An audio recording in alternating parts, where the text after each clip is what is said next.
કરજણ તાલુકા પંચાયતની વલણ તાલુકા પંચાયત એક તેમજ જિલ્લા પંચાયતની ગત તારીખ 26મીના રોજ યોજાયેલી ચૂંટણીમાં વલણ તાલુકા એક અને જિલ્લા પંચાયત બંને કોંગ્રેસે કબજે કરી છે। ત્યારે આપણી સાથે પૂર્વ જિલ્લા ઉપપ્રમુખ મુબારક પટેલ જોડાઈ રહ્યા છે। આપણે તેઓ સાથે ખાસ વાતચીત કરી તેઓના પ્રતિભાવ જાણવાનો પ્રયાસ કરીશું। મુબારક પટેલ, આપનું પાલેજ ટાઈમ્સમાં હાર્દિક સ્વાગત છે। હાલમાં ગત 26મી તારીખે જે ચૂંટણી યોજાઈ હતી એમાં આપની જે મહેનત આજે રંગ લાવી છે અને વલણ તાલુકા પંચાયત એક તેમજ જિલ્લા પંચાયત જે કબજે કરી છે એ વિશે આપ શું કહેશો? ખાસ તો વલણ જિલ્લા પંચાયત સીટમાં મારા 14 ગામ આવે છે અને 1995થી આ સીટ પર અમે અમારા મતદારોના વિશ્વાસથી અને મતદારોના સાથ સહકારથી જીતતા આવ્યા છે અને છેલ્લા 10 વર્ષથી હું જિલ્લા પંચાયતમાં સદસ્ય હતો। આ વલણ ગામે મને નેતા વિપક્ષ પણ બનાવ્યા છે, ઉપપ્રમુખ પણ જિલ્લા પંચાયતને બનાવેલ છે અને મારા મતદારો જે છે એ મારા મતદારો મારી સાથે હતા એવું મને થોડો ભરોસો હતો। ભલે હું આ જિલ્લા પંચાયતમાં ઉમેદવાર નહોતો પણ મેં જે ઉમેદવાર ઊભા રાખ્યા છે તો મારા ચહેરાને, કોંગ્રેસ પક્ષને અને મારા આગેવાનોએ ખૂબ સારો પ્રતિભાવ આપીને વલણ જિલ્લા પંચાયત સીટ પર ખૂબ સારા મતથી અનિશાબેન જગદીશભાઈ વસાવા અને વલણ તાલુકા પંચાયત સીટમાં મુસ્તકીમ ખંડેરાવ જીત્યા છે અને આ મારા મતદારોનો, મારા આગેવાનોનો, યુવાનોનો આ જીત છે। ખાસ કરીને કયા મુદ્દાઓએ મતદારોને આકર્ષિત કર્યા? ખાસ તો મેં બધાને એવું કહ્યું કે ભાઈ 10 વર્ષ દરમિયાન અમે આ વલણ જિલ્લા પંચાયત સીટના જે 14 ગામ આવે છે ત્યાં કરોડોના કામો આપ્યા છે અને જિલ્લા પંચાયતની સામાન્ય સભામાં અમે ઝઘડો કરીને અમે આ કામો અહીંયા લાવતા હતા અને મને એક દાખલો કોઈ એવો આપે કે કોઈ કોન્ટ્રાક્ટર પાસેથી 5 પૈસા પણ અમે લીધા છે તો એવો જો દાખલો કોઈ આપશે તો તે દિવસ હું રાજકારણ છોડી દઈશ। એટલે અમે અમારા મતદારોને ખૂબ અમારી સાથે રહ્યા છે અને અમે ભ્રષ્ટાચાર જે છે નાબૂદ કર્યો છે અને વલણ જિલ્લા પંચાયતના જે 14 ગામનો સર્વાંગી વિકાસ થાય એવો હર હંમેશા પ્રયત્ન કર્યો છે।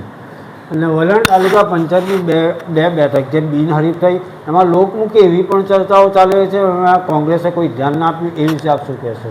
ખાસ તો તમે જોશો કે આખા ગુજરાતમાં જ્યારે ઉમેદવારો અમે શોધતા હતા ત્યારે ઉમેદવારી ન કરે એના માટે આદિવાસી સમાજ, દલિત સમાજના લોકો ધમકી આપતા હતા ભાજપ પક્ષ, પરંતુ આદિવાસી સમાજે અમને સહકાર આપી અને અમને ઉમેદવારો આપ્યા હતા।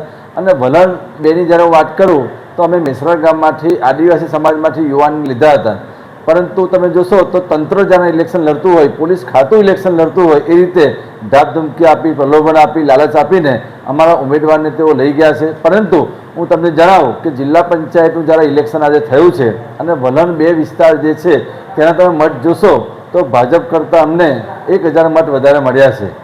તો જો એ સીટ પર જો અમારું ઇલેક્શન થયું હોત તો 1000થી 1500 માટે અમારા ઉમેદવાર સારી રીતે જીત્યા હોત, પરંતુ આ લોકશાહીમાં જ્યારે ઉમેદવારી જે છે બિનહરીફ થાય છે એવું કહે છે એ બિનહરીફ કહેવાય નહીં।